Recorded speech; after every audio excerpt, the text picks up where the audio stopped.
Europe का शहर Sicily था।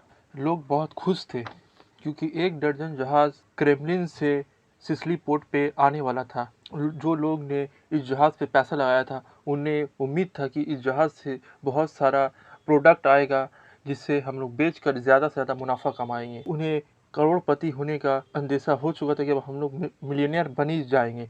लेकिन कुछ ऐसा हुआ जो उन लोगों का सपना को तोड़ दिया और यूरोप में तबाही ला दिया। तो दोस्तों शुरू करते हैं आज का टॉपिक। आज का टॉपिक है ब्लैक डेथ। ये ब्लैक डेथ है क्या? आखिर इसने यूरोप में क्या तबाही मचाया? आप लोग बहुत जब ब्लैक डेथ का नाम सुनते होंगे तो आप लोग को ज़्यादातर यही पता होगा कि यूरोप में तबाही मचाई। ये एकदम फैक्ट्स है कि यूरोप को में तबाही मचाया। कुछ कुछ रिपोर्ट बोलता है कि यूरोप का आधा आबादी खत्म हो गया। कुछ कुछ रिपोर्ट ये बताता है कि 1/3 of the European population faded away, ये ब्लैक डेथ का वजह से। लेकिन आप लोग को पता नहीं या आप लोग जानते भी होंगे कि कम से कम 75 मिलियन पीपल्स यानी कि 7.5 करोड़ के करीब लोग पूरा एशिया और अफ्रीका में भी मिलाकर भी मरे। यानी कि ये वर्ल्ड वाइड पैंडेमिक था।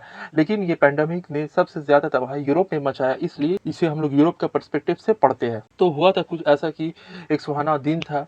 यूरोप का लोगों को बहुत खुशी था कि आज हमारा जो जहाज में जो पहले क्या होता था, लोग अपना पैसा जहाज पे लगाते थे। जब जहाज आता था सामान लेकर तो लोग उस जहाज से शायद प्रॉफिट जनरेट करते थे। तो उस टाइम का ये बिजनेस था। अभी हम लोग बिजनेस पे नहीं जाते थे कि उस टाइम का बिजनेस का सर्कल कैसा था, सोसाइटी कैसा था। इतना जान लेते जो लोग पैसा लगाए थे उन्हें उम्मीद था कि इससे अच्छा रिटर्न हमें मिलेगा, और जो लोग पैसा नहीं भी लगाए थे वो भी ये उम्मीद पे थे कि हमारा देश पे क्योंकि अच्छा अच्छा सामान प्रोडक्ट आएगा। क्योंकि आपको पता है यूरोप में ज़्यादातर चीज़ अनाज उगता नहीं है। उन लोग डिपेंडेबल आज का यूरोप का माहौल से मत देखिए कि आज का यूरोप में भी बहुत ऐसा चीज़ है जो प्रोडक्ट जो है वहाँ पर एग्रीकल्चर नहीं होता है। बहुत सारा प्रोडक्ट उन लोग इंपोर्ट करते हैं आज भी। तो उस दौर में जब साइंस एंड टेक्नोलॉजी डेवलप नहीं हुआ था, आज जबकि साइंस एंड टेक्नोलॉजी डेवलप हो चुका है, फिर भी यूरोपियन लोग दूसरे कंट्रीज पे डिपेंडेंट है। जैसे कि इंडिया हो गया, इंडियन सब कॉन्टिनेंट हो गया। आज भी फूड प्रोडक्ट के लिए यूरोपियन लोग मैक्सिमम दूसरे कंट्री पर डिपेंडेंट रहते हैं, दूसरे कॉन्टिनेंट पे डिपेंड रहते हैं। उसी तरीके से उस दौर पे तो और बदतर हालत था। क्यों? क्योंकि उस time science and technology develop नहीं हुआ था। तो बहुत कम ऐसा सामान है जो एग्रीकल्चर प्रोडक्ट है जो यूरोप में उगता था। यहाँ तक कि कपड़ा पहनने के लिए जो बदन में पहनते हैं कॉटन, वो भी यूरोप में नहीं उगता था। तो ऐसा यूरोपियन कंट्री था। आज का तरह मत समझ लीजिए कि इतना अमीर कंट्री, पहले बहुत गरीबी हालत में था। तो जो लोग जब भी जहाज जाता था तो उन लोगों को उम्मीद होता था, और उस टाइम में ज्योग्राफिकल डिस्कवरीज भी नहीं होता। तो जो सिल्क रूट चलता हुआ आ रहा था वहीं से आपका जाकर ट्रेड होता था। तो इन यूरोपियन लोगों को पता भी नहीं था कि डायरेक्ट सी रूट क्या है इंडिया में या साउथ ईस्ट एशिया का। तो उन लोग घूम फिर के जाते थे, लैंड रूट होते हुए, मिडिल ईस्ट होते हुए, चाइना, क्रेमलिन का पोर्ट से उठाते थे। क्रेमलिन आज का जो रशिया का जो पार्ट है, पहले वो यूक्रेन का पार्ट हुआ करता था, ठीक है, वहां से ये सामान लाया करते थे। तो जब जहाज आया, जहाज जो फोड़ा था ये आपका जाकर आम पेड़ यानी बगली में और प्राइवेट पार्ट में होता था, और ये बड़ा होने के बाद ये फट जाता था और लोग मारे जाते थे। तो जब लोग ऊपर चढ़े तो ऐसा माहौल देख के चौंक गए, और वहीं से ये बीमारी पूरा यूरोप में फैल गया। शुरुआत तो ये सिसिली पोर्ट में हुआ था, लेकिन ये बीमारी पूरा यूरोप में फैल गया। और ये डेट याद रखिएगा, ये डेट था अक्टूबर 1346, कहीं कहीं पर बोला जाता है, और कहीं कहीं पर 1347 का ईयर माना जाता है। मान कर 1347 का ईयर था ऐसे, और अक्टूबर का महीना था। तो तब जाकर ये बीमारी पूरा तरीका से यूरोप में फैलना शुरू हो गया, जबकि माना जाता है कि इसका ओरिजिन चाइना में हुआ। हल्का फुल्का बैकग्राउंड बता देता हूँ कि ऐसा कोई पर्टिकुलर रिपोर्ट नहीं है कि चाइना में हुआ, तो चाइना में कैसे करके हुआ। इसलिए माने थे यार, बहुत कुछ डॉक्यूमेंटेड ये है कि ये बीमारी चाइना में बहुत पहले से ओरिजिनेट हो चुका था।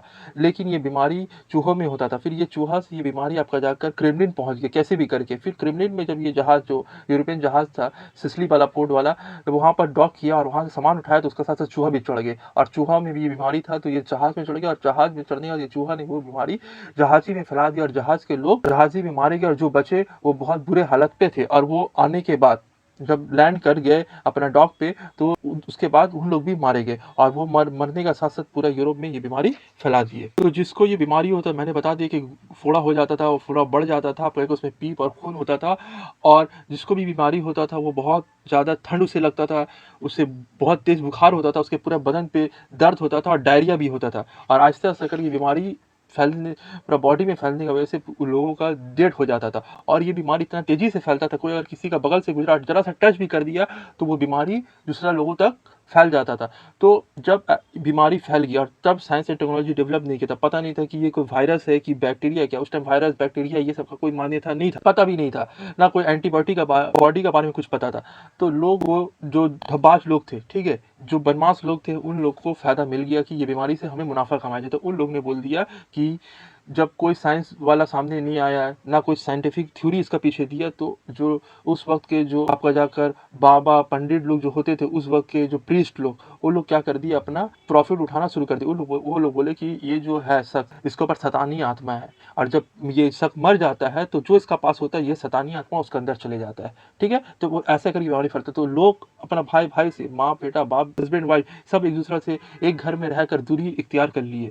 पूरा यूरोप में सन्नाटा छा गया, लोग तेजी से मरने लगे, और ये मौत आपका जाकर 50% यूरोप या 1/3 ऑफ द यूरोपियन पॉपुलेशन को खत्म कर दिया।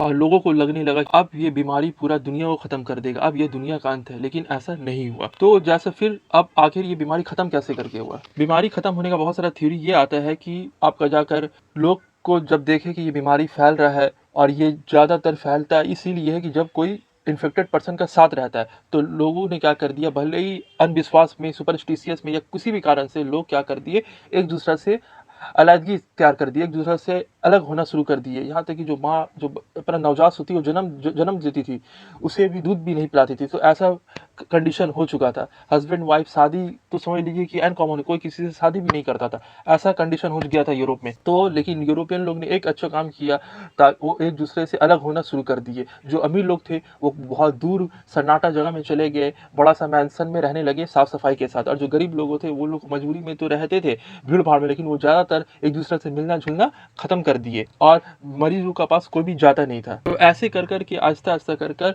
ये फर्टिलिटी रेट बीमारी कम हुआ। लेकिन आपको ये भी पता है कि जब बीमारी बहुत दिन तक किसी इन्वायरमेंट में रह जाता है, तो वहाँ का जो लिविंग क्रिएचर है, उन लोगों के अंदर एक हर्ड कम्युनिटी पैदा हो जाता है, इम्यूनिटी पैदा हो जाता है, हर्ड इम्यूनिटी।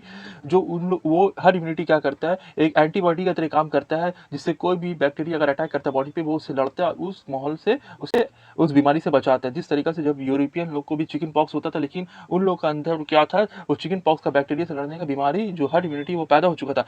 लेकिन वो भी जब यूरोपियन लोग, जब आपका जाकर अमेरिका जब अमेरिका को जब डिस्कवर किया, जब वो अमेरिका गए, तो वहाँ का जो नेटिव थे, देखने में तो वो लोग बहुत ही स्ट्रांग थे यूरोपियन का मुकाबले में, लेकिन उन लोग का अंदर चिकन पॉक्स से लड़ने का एंटीबॉडी नहीं था। जब चिकन पॉक्स से लड़ने का एंटीबॉडी नहीं था, जबकि दोनों ही इंसान है, लेकिन उन लोग के अंदर वो बीमारी से लड़ने का इम्यूनिटी डेवलप नहीं हुआ था। तो क्या होता था, जब यूरोपियन लोग वहाँ पर अमेरिका में गए, तो वो बीमारी अपना साथ लेकर गए, और वो बीमारी जब यूरोपियन लोग को होता था, यूरोपियन लोग तो बच जाते थे, लेकिन जो अमेरिकन लोग को होता, नेटिव अमेरिकन लोग को होता था, जिसे रेड इंडियंस भी कहा जाता है, वो लोग वो बीमारी से लड़ नहीं पाते थे और मर जाते थे।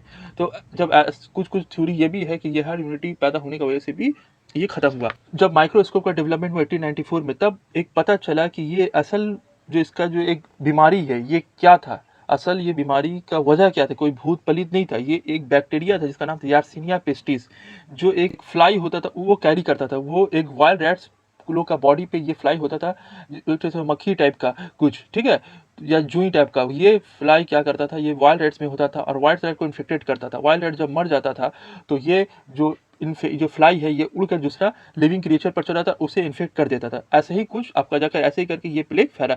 तो ये बैक्टीरिया का नाम याद रखिएगा, यार्सिनिया पेस्टिस। और ये बैक्टीरिया कैसे करके इंसान का बॉडी पे अटैक करता था, ये बैक्टीरिया जब कुछ वहाँ मर जाता था, या कोई लिविंग क्रिएचर या एक इंसान पे गया, उसको इन्फेक्ट कर दिया, उसको मार दिया, फिर वो जो आपका जाकर जो ये जो फ्लाई है, वो उड़ के दूसरा किसी बॉडी में लिविंग क्रिएचर में चले जाता, दूसरा नया होस्ट में चले जाता था उसे इन्फेक्ट करने के लिए। तो उस सबसे पहले वो क्या करता था, उसका ब्लड स्ट्रीम पे अटैक करता था, और जो इम्यूनिटी सिस्टम है, वाइट ब्लड सेल है, उसे अटैक करता था, उसे पूरा तरीका से खत्म कर देता था। और जब वाइट ब्लड सेल खत्म हो जाता, तो अलग अलग तरह का बीमारी उसे ऑलरेडी धर लेता था। तो बैक्टीरिया से लड़ने का जो कैपेसिटी है इम्यूनिटी सिस्टम का, वो खत्म हो जाता था, जिसका वजह से बैक्टीरिया से बॉडी लड़ नहीं पाता था, और इंसान का डेथ हो जाता था। और रिसेंट स्टडी ये भी कहता है कि ये बीमारी इतना तेजी से फैला और इतना ज़्यादा फर्टिलिटी रेट होने का कारण था, ये नहीं कि ये बैक्टीरिया इतना खतरनाक था।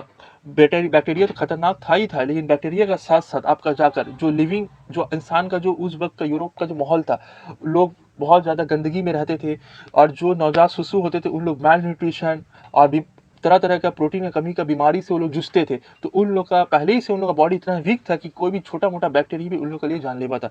तो रिसेंट स्टडी ये कहा था कि लैक ऑफ फूड सप्लाई का वजह से भी यूरोप का जो पॉपुलेशन था, ज़्यादातर पॉपुलेशन का इम्यूनिटी पहले ही से अंडर डेवलप था, तो पुअर हेल्थ कंडीशन के कारण से भी ये बीमारी ज़्यादा तेज़ी से फैला और इतना फर्टिलिटी रेट वो पहुंच गया। अगर मान लीजिए कि अगर इतना बॉडी, अगर ह्यूमन सिस्टम, अगर इम्यूनिटी सिस्टम मजबूत रहता, हेल्थ कंडीशन अच्छा रहता, तो हो सकता है कि बीमारी उतना तेज़ी से फैलता नहीं और इतना फर्टिलिटी रेट ज़्यादा होता नहीं, इतना मौतें होती नहीं। तो ठीक है, तो एक बात ये भी समझ लेने का है कि हम लोग को साफ़ सफाई और अपना हेल्थ को अच्छा रखना है, न्यूट्रिशन सही से लेते रहना है। तो जाते जाते उस वक्त के एक पोएट है जिन्होंने अपने आँख से ये पूरा नज़ारा देखा और अपना पोएम का थ्रू ये बीमारी को डिस्क्राइब किया और बताया कि ये किस तरीक़े से पूरा यूरोप में फैला और यूरोप का इतना जानलेवा बना दिया। नर्सरी राइम भी रिंग अराउंड द रोजी बोला जाता है, ये सिम्टम्स को दर्शा दिए। जो आपका जाकर पोएम है इसमें ब्लैक डेथ का सिम्टम्स को दर्शाया गया है। तो इटालियन पोएट है जिसका नाम जियोवानी बोकासियो, ये अपने पोएट में इसके बारे में लिखते हैं कि ये बीमारी कितना जानलेवा था और ये बीमारी के बारे में यही अपना पोएट में डिस्क्राइब करते हैं कि जब लोगों को बीमारी होता था लोग कैसे हो जाते थे, उन लोगों का सिम्टम्स को ये जो पोएट है इसने अपना राइटिंग में दर्शाया है, जिससे आज हम लोग को इसके बारे में पता चलता है। तो वो ये बताते हैं कि ये जो बीमारी जिसको होता था, तो ये जरा सा टच करने का वजह से या कोई जो इन्फेक्टेड पर्सन है उसका कपड़ा भी अगर कोई पहनता था या उसका कपड़ा को भी टच करता, कपड़ा तक को भी टच करने से ये बीमारी फैल जाता था और एक हेल्दी इंसान पल भर में बीमार पड़ जाता था और कुछ दिन के अंदर उसका मौत हो जाता था। तो ये अपने जो राइटिंग में है वो लिख कर बताते कि इतना ये जानलेवा बीमारी होता था। तो वो बोलते हैं कि रात सुबह को जो इंसान फ्रेश एंड फाइन हेल्दी था और दिन को वो बीमार पड़ा और रात जाते जाते वो पूरा मर गया, या जो रात को बीमार पड़ा सुबह होते होते मर गया, ऐसा कंडीशन हो चुका था। इतना फर्टिलिटी रेट बढ़ चुका था, लोग ज़्यादा तेज़ी से मौत की तरफ बढ़ रहे थे। ठीक है दोस्तों, आज हमने जान लिया ब्लैक डेथ क्या है और ये कैसे करके फैला, इसका फैलने का कारण क्या था, क्या बैक्टीरिया था, फिर कैसे करके ये खत्म हुआ। तो ऐसे ही रोचक जानकारी लेने के लिए हमारे चैनल को सब्सक्राइब कर लीजिए और जुड़े रहिए हमारे चैनल के साथ। Thanks for watching.